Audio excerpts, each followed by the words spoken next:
दोस्तों welcome to commerce nation learn with confidence. दोस्तों अगर आप BHU BCom MCom का प्रिपरेशन कर रहे हैं तो हमारे कोर्स को ज्वाइन करें। हमारा कोर्स है, पहला कोर्स है आपका प्रीमियम टेस्ट सीरीज के नाम से है, जिसमें आपको मिलेगा क्या, टोटल BHU BCom MCom का सेपरेट 10 प्लस टेस्ट सीरीज होंगे, प्लस PDF नोट होंगे, प्लस आपका 2000 प्लस MCQ क्वेश्चन होंगे, और साथ में आपका डाउट क्लियर करने के लिए आपको व्हाट्सएप ग्रुप पे जोड़ा जाएगा। सेकेंड है आपका हमारा स्टडी मटेरियल। जो बच्चे चाहते हैं कि नहीं हमको ओनली स्टडी मटेरियल चाहिए, तो उनके लिए है 199 का कोर्स है स्टडी मटेरियल के नाम से, जो कि आपको BHU BCom का अलग और BHU MCom का अलग 199 में आपको कंप्लीट स्टडी मटेरियल दिया जाएगा। थर्ड आपका है जो ओनली चाहते हैं कि हमारा सब कुछ हो गया है, बस हमको प्रैक्टिस करने के लिए कुछ MCQ मिल जाए, तो उन बच्चों के लिए 2500 प्लस MCQ बंडल्स आपको प्रोवाइड किया जाएगा विथ आंसर की।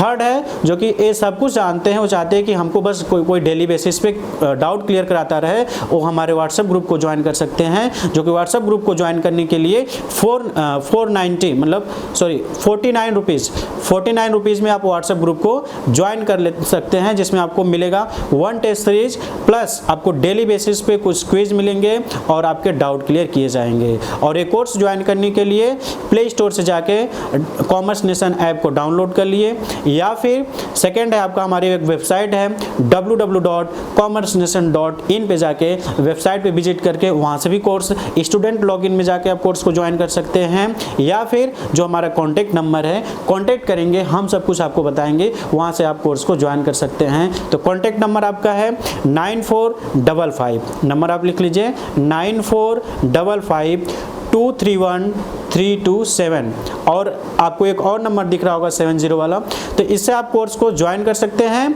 और अपने प्रिपरेशन को बूस्टअप कर सकते हैं। Thank you very much. Hello students, welcome to our YouTube channel commerce nation learn with confidence.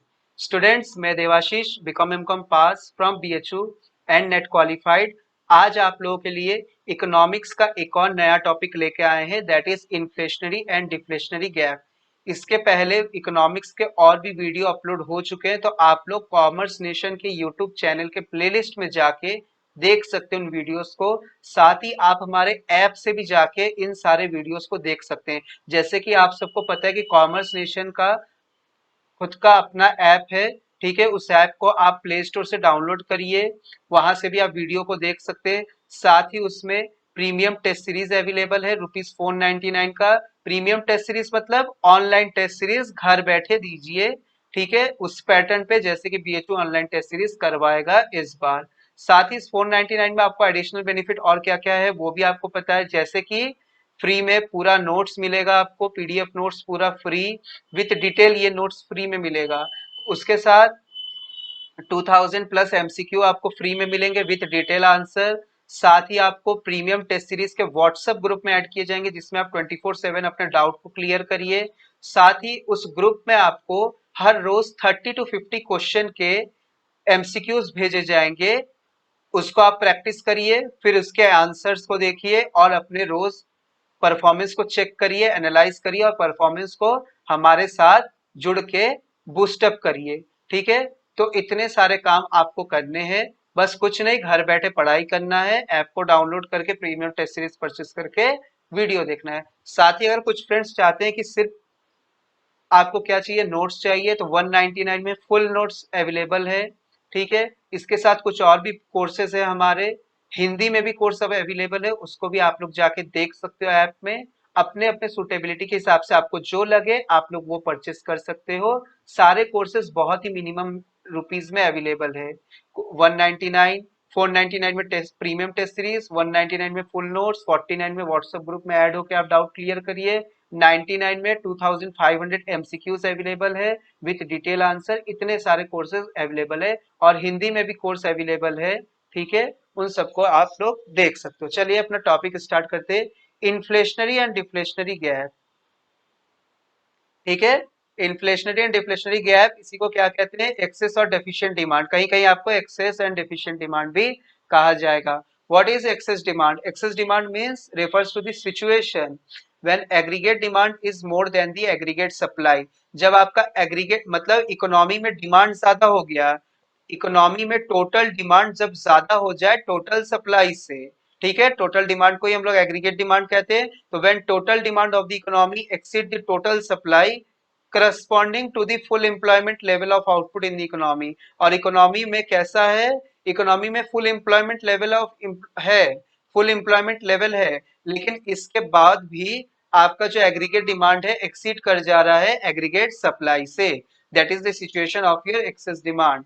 Access demand lead to inflation. Excess demand जब इकोनॉमी में होगा, लोग जब एक्सेस डिमांड करने लगे तो उससे क्या हो जाएगा, इन्फ्लेशन का सिचुएशन आ जाएगा। इन्फ्लेशन मींस जहां leads to continuous rise in price, जहां पे इकोनॉमी में चीजों के दाम बढ़ते हुए रहेंगे without any increase in output and employment. Employment output नहीं बढ़ रहा है इकोनॉमी में, लेकिन इकोनॉमी में चीजों के दाम बढ़ते हुए चले जा रहे due to inflation, due to the greater demand than supply, ठीक है।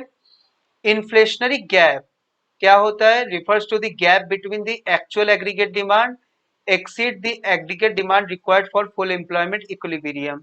मतलब जब एक्चुअल एग्रीगेट डिमांड उस एग्रीगेट डिमांड से एक्सीड कर जा रहा है, जब एक्चुअल एग्रीगेट डिमांड उस एग्रीगेट डिमांड से एक्सीड कर जा रहा है जितना कि हमको जरूरत है फुल एम्प्लॉयमेंट सिचुएशन के लिए, ठीक है, फुल एम्प्लॉयमेंट सिचुएशन के लिए जितना एग्रीगेट डिमांड का जरूरत है उससे ज्यादा जब इकोनॉमी में डिमांड होने लगे, that excess demand is known as inflationary gap. समझ में आया?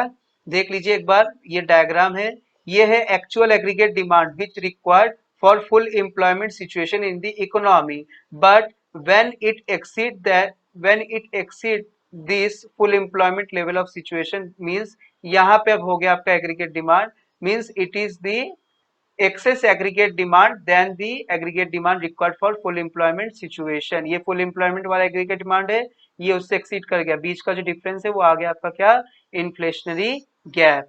ओके, समझ में आया? ये देखिए ये सप्लाई कर्व है, ये E means E represent the point of full employment equilibrium, जहां पे एक्चुअल एग्रीगेट मतलब aggregate demand required for full employment को कट कर रहा है aggregate supply curve, it is the situation of full employment equilibrium, ठीक है। ये आपको दिख रहा है। क्यों होता है एक्सेस डिमांड, रीजन पूछा जा सकता है, ठीक है, एंट्रेंस एग्जाम में रीजन भी आपसे पूछा जा सकता है। तो चलिए देखते हैं हम लोग। Rise in propensity to consume, खर्चा करने का जो आपका प्रैक्टिस से बढ़ गया है। रिडक्शन इन टैक्सेस, चीजों पर टैक्सेस कम हो गए तो डिमांड बढ़ गया, दाम कम हो जा रहा है तो डिमांड बढ़ जा रहा है, टैक्स कम हो गया तो दाम कम हो गया।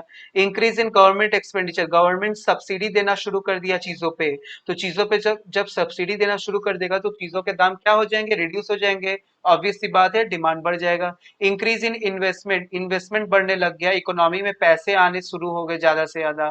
फॉल इन इम्पोर्ट, लोग खरीद, इम्पोर्ट बाहर सामान कम जा रहा है। Rise, sorry friends, rise in, fall in import means बाहर से सामान हम कम खरीद रहे, हम अपने इकोनॉमी के ही सामान को मतलब डोमेस्टिक प्रोडक्ट को ज्यादा खरीद रहे। डेफिशिट फाइनेंसिंग, ठीक है, डेफिशिट फाइनेंसिंग, तो ये कुछ 7 रीजंस है एक्सेस डिमांड के। देन उसके बाद डेफिशिएंट डिमांड, डेफिशिएंट डिमांड उसी का जस्ट रिवर्स हो गया एक्सेस डिमांड का।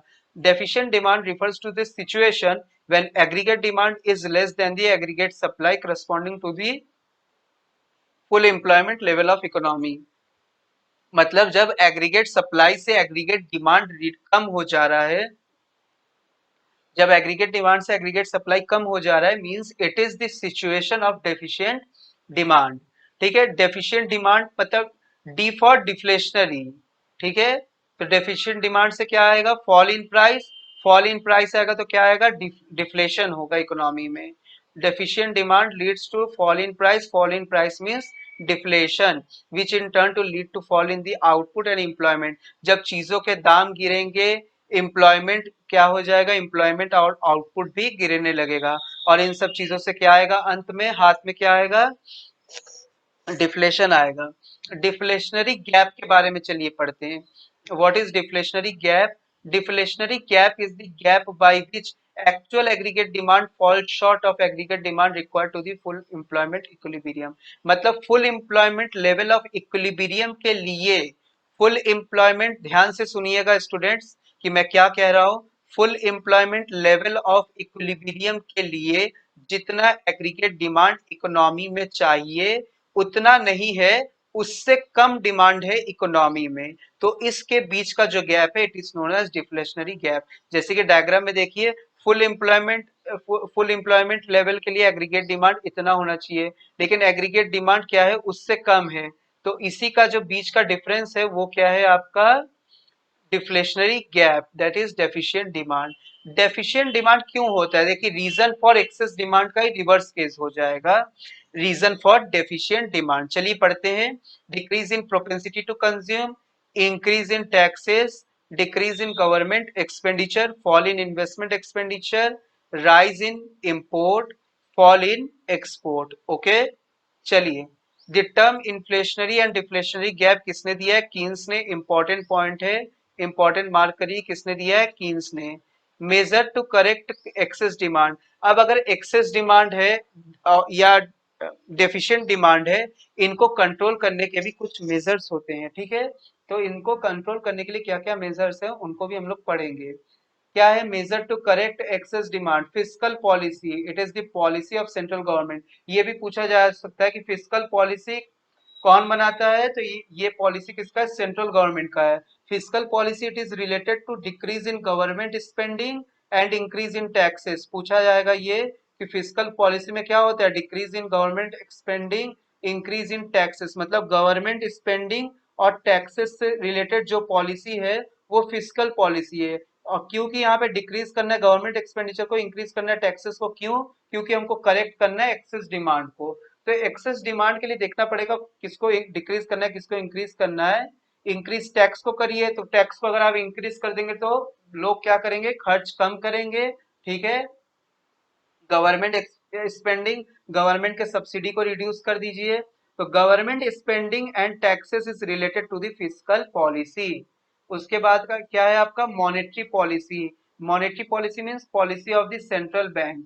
दो तरीके के पॉलिसी होते हैं, qualitative instrument and quantitative instrument, ठीक है। क्वांटिटेटिव इंस्ट्रूमेंट देखते हैं, increase in bank rate. Bank rate means वो रेट जिसपे कि आरबीआई बैंक को लोन देता है।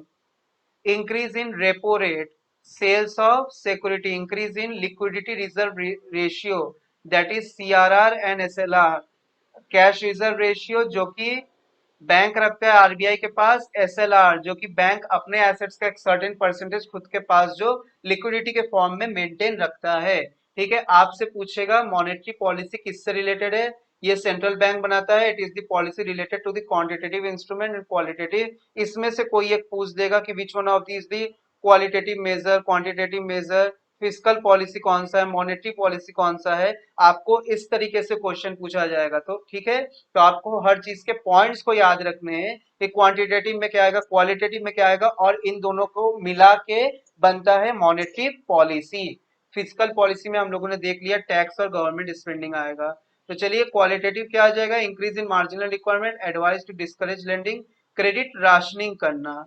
Measure to correct deficient demand, देखिए फ्रेंड्स बात वही है, फिजिकल पॉलिसीज में भी मॉनेटरी पॉलिसीज में भी वही है, लेकिन जो मेजर्स लेने हैं वो इसी का रिवर्स हो जाएगा।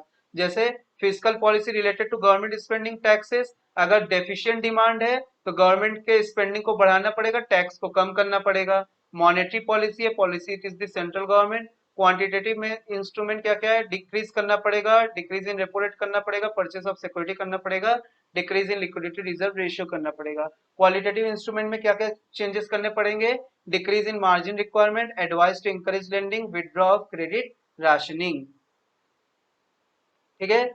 ओके फ्रेंड्स, वीडियो अच्छा लगा हो तो वीडियो को लाइक करिए, शेयर करिए, सब्सक्राइब करिए, और उन फ्रेंड्स तक इन वीडियोस को आप लोग पहुंचाइए जो लोग अभी भी अपने तैयारी को कंप्लीट नहीं कर पा रहे हैं रिसोर्सेज के कमी के कारण, ठीक है फ्रेंड्स। मिलते हैं हम लोग अगले वीडियो में एक न्यू टॉपिक के साथ।